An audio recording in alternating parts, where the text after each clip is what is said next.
Isso é mandamento de Deus ou é regra de pastor? O que você tem seguido foi instruído por Deus ou é uma regra de pastor disfarçada de orientação divina? Cortar o cabelo, usar brinco, só usar saia, ou só os batizados dessa igreja serão salvos? Nada disso está na Bíblia. E o problema é sério. Líderes criam estatutos e regras e vendem isso como se fosse a vontade de Deus. Mas a Bíblia é clara. O que Deus nos deixou foi entregue, revelado e selado no Sinai. E o nome disso é Alahá, o caminho da Torá. São mandamentos eternos baseados no contexto original das instruções de Deus. Não é regras de homens, é instrução diretamente do céu. Os mandamentos de Deus libertam, as regras dos homens aprisionam. Quer viver em liberdade? Volta para o contexto original. Abra os olhos e nunca aceite o jugo que Deus nunca colocou sobre você. Volte aos originais, descubra a verdade e pare de viver no medo. Quer um checklist completo para saber discernir o que é de Deus e o que é dos homens? Comenta aqui embaixo no material que eu vou mandar nas suas mensagens. E aí, tudo bem com você? Espero que sim. Pois bem, eu estava falando ainda ontem a respeito de algumas dessas coisas que ouvimos no vídeo aí, com alguns irmãos. E estávamos conversando e dizíamos, supunhamos, né, que as primeiras assembleias, quando chegaram no Brasil, Assembleias de Deus, não tinha tanta coisa, né? Não tinha... Porque se nós formos meditar, né, na igreja primitiva, a igreja primitiva se reunia para fazer a leitura da palavra. Não tenho certeza se haviam louvores na igreja primitiva. Talvez sim, mas não da forma como nós fazemos.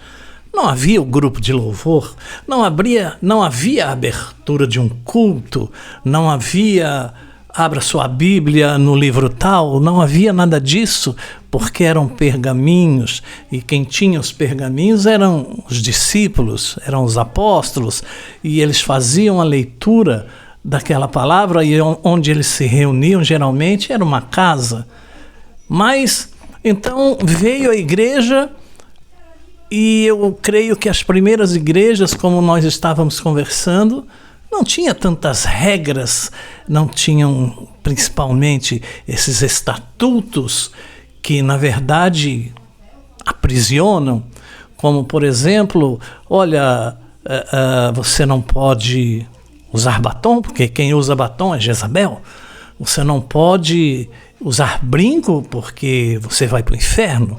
Você não pode, de jeito nenhum, mulher não pode usar calça comprida. Mulher não pode cortar o cabelo, porque o cabelo é o véu da mulher. Mulher não pode raspar a perna, porque Deus não admite esse tipo de coisas. Já pensou? Então a pessoa chega na igreja e se depara com esse tipo de regras, como se elas fossem verdades absolutas.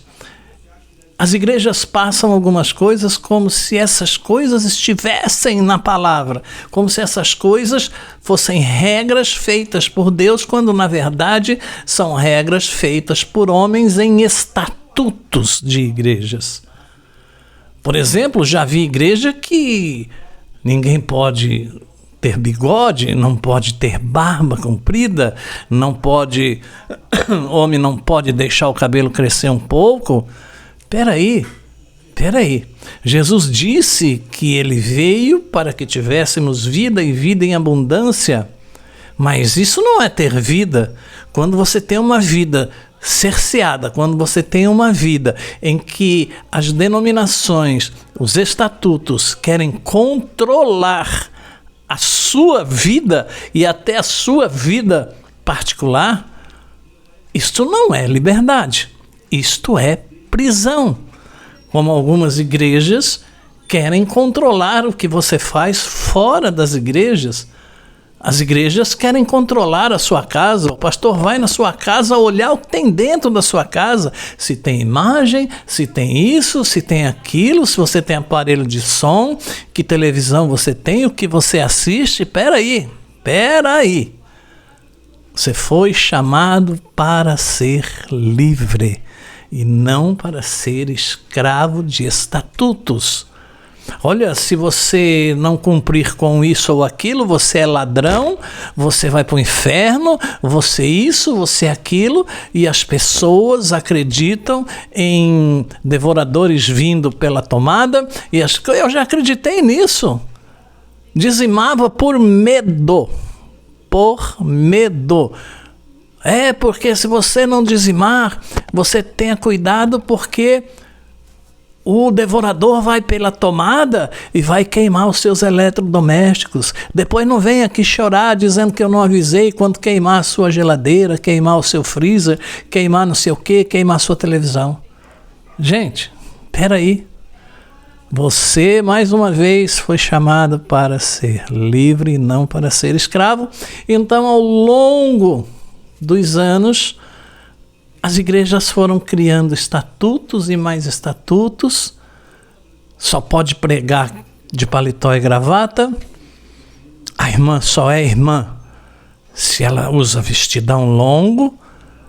Mas eu já vi irmã de vestidão longo que marcava todo o corpo da irmã. E agora está na moda. Paletózinho apertadinho, calça apertadinha, gravata. E aí?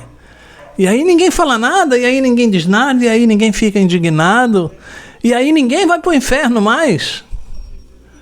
Irmão, irmã, se você está vivendo assim, se você dizima por medo, se você não usa um brinco porque você tem medo, se você não usa um esmalte nas suas unhas, se você não cuida da sua higiene pessoal raspando suas pernas, irmã, eu quero dizer para você, eu sinto muito, mas você está totalmente errada. Irmão, se você não usa bermuda porque você tem medo de ir para o inferno, se você não usa uma camiseta ou uma camiseta regata porque você vai para o inferno, irmão, sinto muito, mas você também está errado. Porque essa roupa é do mundo. Porque não sei o que é do mundo, porque essa música é do mundo, porque isso, aquilo é do mundo, uma pulseira é do mundo.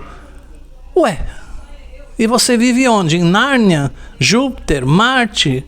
Saturno? Onde você vive? E quem fabrica o seu calçado? E quem fabrica a sua camisa, a sua aliança? Quem fabrica o seu relógio? A tesoura que corta o seu cabelo? Você foi investigar direitinho se eles eram crentes? Todas essas pessoas que fabricam as coisas que você usa, quem fabricou a sua televisão? Geralmente as pessoas que fabricam as coisas que nós usamos hoje em dia são budistas ou hinduístas. E aí? Aí, isso ou aquilo é do mundo? Irmão, irmã, você foi chamado para ser livre. Você foi chamada para ser livre e não se tornar escrava de novo. Você abandona a bebida, você abandona o cigarro, você abandona uma vida desregrada que você levava, acreditando que você está vivendo uma vida melhor. E de fato está. Mas se você passa por todas essas regras e por todos esses estatutos, você está saindo de uma prisão para entrar na outra. Pense bem nisso, que Deus te abençoe, derrame sobre você muita paz, muita saúde, e que essas bênçãos se estendam a todos os seus familiares, os de perto e os de longe. Paz.